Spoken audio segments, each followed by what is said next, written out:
Hello there, magnificent human being.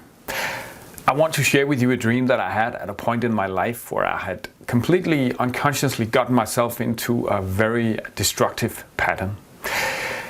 At this time in my life, I am really obsessed with training, strength training, weights and so on in fitness center. I still go there, but it's definitely in a different way than it was back then.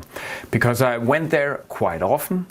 I spent quite a number of hours there. And every time I had done my training, I was completely absorbed by a lot of thinking about, what am I to eat right now? So the first thing I did after having trained was to drink a huge bottle of protein drink, and then going home and eat a lot of protein rich food because hey, I wanted to build muscle, and then at some point I have this dream.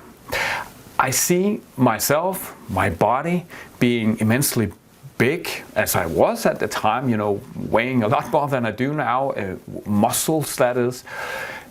I simply see my body being full of protein drink and how suddenly my skin breaches and protein drinks come out of my body. There's not enough room in my body for all of this protein.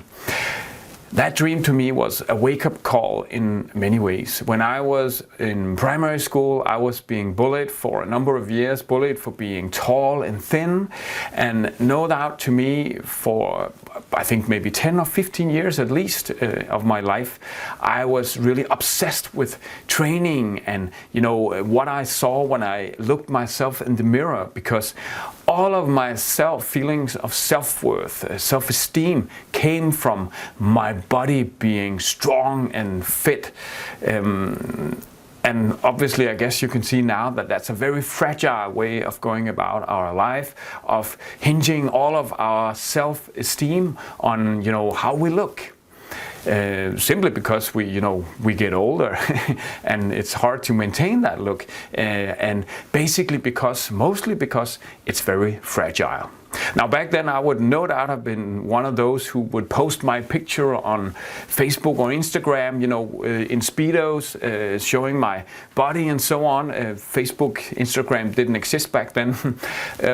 But it's just so clear that, if I had done that back then, if that was possible, the only one that would not understand and fully see that how much I was suffering of feelings of low self-worth, the only person not being able to see that was me.